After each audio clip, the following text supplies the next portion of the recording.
yang kita alami selama tahun berjalan ini mudah-mudahan tidak kita alami di tahun-tahun ke depan ini.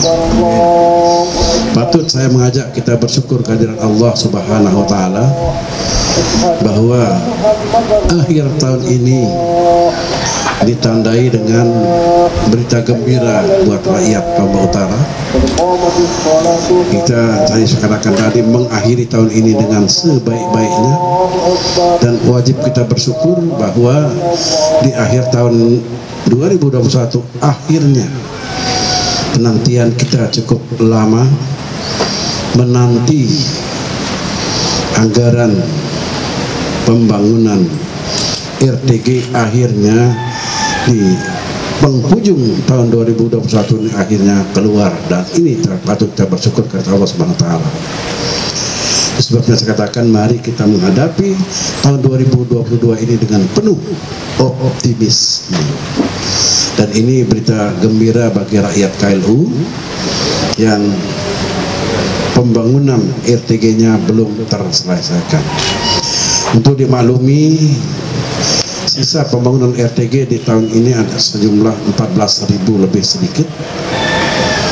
Ya, karena ini uang yang tadinya diblokir oleh BNPB ditambah lagi dengan tambahan SK baru, sehingga jumlah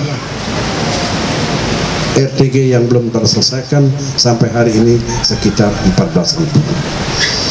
Kita bersyukur bahwa akhirnya blokir yang dilakukan oleh BNPB selama ini per hari ini akhirnya terbuka kembali. Dana kita 117 miliar akhirnya bisa kita cairkan. Artinya pembangunan RTG insya Allah akan bisa kita lakukan mulai awal tahun 2022 ini. Kemudian ditambah lagi dengan SK tambahan baru RTG 124 miliar. Jadi jumlah uang yang sudah bisa kita pergunakan adalah 241 miliar. Nah, kalau dana sejumlah 241 miliar ini kita gunakan di Lombok Utara ini, tentu peredaran ekonomi kita akan hidup kembali. Ada dana 240 miliar dibelanjakan di daerah kita, dan itu akan membantu pemulihan ekonomi di Lombok Utara. Tentu harapan saya kepada BPBD, pembangunan RTG ini jangan terlalu difokuskan hanya beberapa orang saja. Tentu harus dibagi habis kaitannya kepada masyarakat kita yang memang pekerjaannya seperti itu.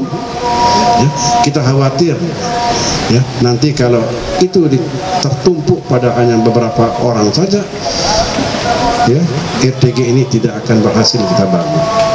Karena 14.000 membangun RTG 14.000 dalam rangka waktu ini berapa bulan ditambah? 3 bulan, Januari, Februari, Maret.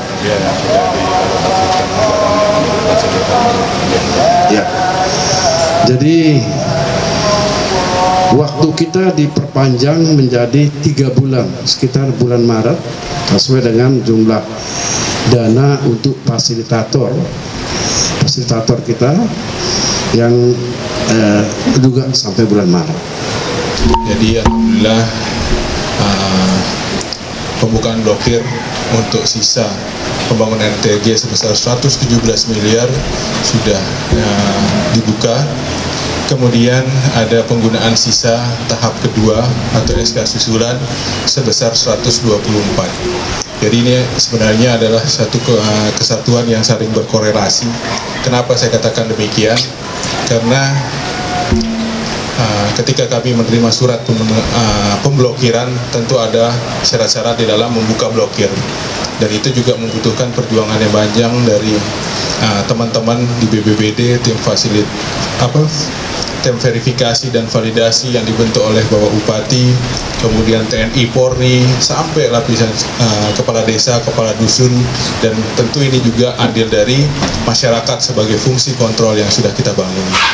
Jadi poin utama di dalam pembukaan blokir, yaitu bahwa kita Kabupaten Lombok Utara harus melakukan verifikasi dan validasi di dalam data-data rumah tahan gempa yang sudah disalurkan maupun yang akan disalurkan.